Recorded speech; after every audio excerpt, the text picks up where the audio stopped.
Hi friends, இன்றைக்கி சிறகடிக்க ஆசை பார்ப்போமா? பார்க்குறதுக்கு முன்னாடி சேனலை லைக் பண்ணிக்கோங்க.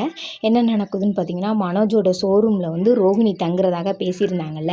அதனால ரோஹிணி வந்து மனோஜுக்கு பிடிச்ச பிரியாணி வாங்கிட்டு வந்து உட்காந்துருக்காங்க. உட்காந்து கொடுக்குறாங்க, வா மனோஜ் சாப்பிடுவோம் அப்படின்னு சொல்லி. மனோஜ் சாப்பிட்றாப்புல, நான் மட்டும் சாப்பிட்றேன் ரோஹிணி, நீயும் சாப்பிடு அப்படின்னு சொல்லி சொல்கிறாங்க. சரின்னு சொல்லி ரோஹிணி வந்து டப்பாவை பிரித்து ஒரு வாய் வச்சோன்னே அப்படியே மூஞ்சியில் சந்தோஷம் தாங்க முடியலை. என்ன ரோஹிணி ஒரு மாதிரியா இது பண்ணுறேன்? இல்லை மனோஜ், நான் எத்தனையோ தடவை இந்த பிரியாணியை சாப்பிட்ருக்கேன், அப்போல்லாம் இந்த அளவுக்கு எனக்கு டேஸ்ட்டு தெரியலை. இப்போ உன் கூட உட்கார விட்டியும் இந்த பிரியாணியோட டேஸ்ட்டே அது ஒரு வித்தியாசமாக தெரியுது ரோஹிணி அப்படின்னு சொல்லி சொல்கிறார் மனோஜ். சரி சாப்பிடு மனோஜ்னு சொல்லி 2 பேரும் சாப்பிட்டுட்டு, ரோஹிணி நீ எலியை எப்படினாலும் பிடிச்சிருவீல, அந்த எலி பொல்லாத எலி ரோஹிணி அப்படின்றாங்க. கண்டிப்பாக பிடிச்சிருவேன் அப்படின்னு சொல்லிட்டு ஒரு கூண்டுக்குள்ளே இருந்து பூனையை திறந்து விட்றாங்க. என்ன பூனையை திறந்து விட்ற அப்படின்னு கேட்குறாங்க. நீ மட்டும் கொஞ்சம் நேரம் வெயிட் பண்ணு, இந்த பூனையே எலியை பிடிச்சிரும் அப்படின்னு சொல்லி 2 பேரும் நைட்டில் தூங்குறாங்க. அடுத்து பார்த்திங்கன்னா, இங்கே முத்து வீட்டில் வந்து எல்லோரும் அவங்க அப்பா சாப்பிட்டு முடிச்சுட்டு உட்காந்துருக்காரு. உட்காந்ததுக்கப்புறம் பார்த்திங்கன்னா, முத்தோட அத்தை சாப்பிட்றாங்க. அத்தை சாப்பிட்டோன்னே முத்து சீக்கிரம் சாப்பிட்டுட்டு போய் கையை கழுவிட்டு வந்து அவங்க அத்தைக்கு பரிமாறுறாங்க. அத்தை வேணாப்பா தம்பி வேணாப்பா, நான் பார்த்துக்கிறேப்பா அப்படின்னு. அத்தை நீங்கள் சமைக்கிறீங்க, ஆனால் உங்களால் சாப்பிட முடியலை, நாங்கள் சாப்பிட்றோம் நீங்கள் சமைச்சு, இதெல்லாம் தப்பு, நாங்கள் தான் கொண்டுட்டு வரணும். இனிமேல் இந்த சட்டம் வந்துச்சுன்னு வச்சுக்கோங்களேன், பொம்பளை ஆம்பளை 2 பேரும் சரிசமம், 2 பேரும் எல்லா விஷயத்தில் விட்டு கொடுத்து போகணும், நான் சட்டமே கொண்டு வருவீங்க அத்தை அப்படின்னு சொல்லி சொல்கிறாரு.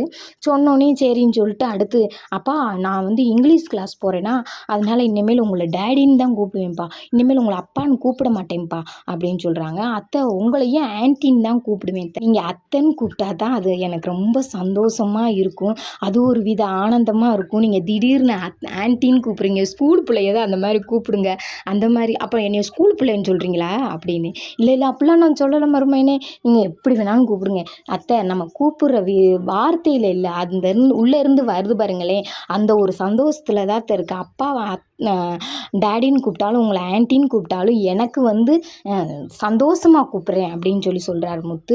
அப்புறமா சொல்கிறாங்க, சத்யா சொல்கிறாப்புல, சத்யாவுக்கு வந்து அந்த பொண்ணு லவ் பண்ண பொண்ணு சொல்லியிருக்கு, எங்கள் அப்பா வந்து என்னைய வந்து தெரிஞ்சிட்டாருன்னு நினைக்கிறேன் நம்ம லவ் மேட்ரை, அதனால எனக்கு கொஞ்சம் சந்தேகமாக இருக்குது அப்படின்னு சொல்லுது மாமா அப்படின்னு சொல்லி சொல்கிறாரு. நீ எப்படி நினைக்கிற? உடனே ஏதாவது அவங்க ஓனர் வந்து மாற்றி எதுவும் நினைக்கிறாரா? அப்படியெல்லாம் எதுவும் இல்லை மாமா, எனக்கு எல்லா வேலையும் எப்பயும் கொடுக்குறதோட மேலே தான் கொடுக்குறாங்க மாமா, நான் அந்த எல்லா வேலையும் தான் செய்கிறேன், அப்போ சந்தேகப்படலைன்னு நானும் நினைக்கிறேன், பார்ப்போம் என்ன நடக்குதுன்னு அப்படின்னு சொல்லி சொல்கிறாரு. மீனாவும் சத்தம் போடுறாங்க. அப்படியே பார்த்திங்கன்னா இங்கிட்டு நம்ம ஸ்ருதி வீட்டை காட்டுறாங்க. ஸ்ருதி வீட்டில் வந்து ஒரு பக்கம் தண்ணி அடிச்சுக்கிட்டும் ஒரு பக்கம் லேடிஸ் ஃபுல்லாக பழங்கள் சாப்பிட்டுக்கிட்டும் இருக்காங்க.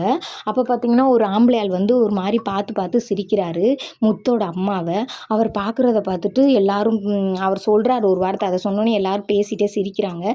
உங்களை என்ன சொல்கிறாருன்னு தெரியுதா? பழைய நடிகை மாதிரி இருக்கீங்க, அழகாக இருக்கீங்கன்னு சொல்கிறாங்க சம்மந்தக்காரமாக அப்படின்னு சொல்லி சொல்கிறாங்க. அப்படியா அப்படின்னு சொல்லிட்டு அந்த ஒரு முத்துங்க அம்மா அப்படியே மூஞ்சியை ஒரு மாதிரி உம்முன்னு வச்சுட்டு அப்படியே விட்டுட்டாங்க. இருந்தாலும் அவங்களுக்கு மனசு சங்கடமாக இருக்குது, என்னடா இவங்க இப்படி பண்ணுறாங்களேன்ட்டு.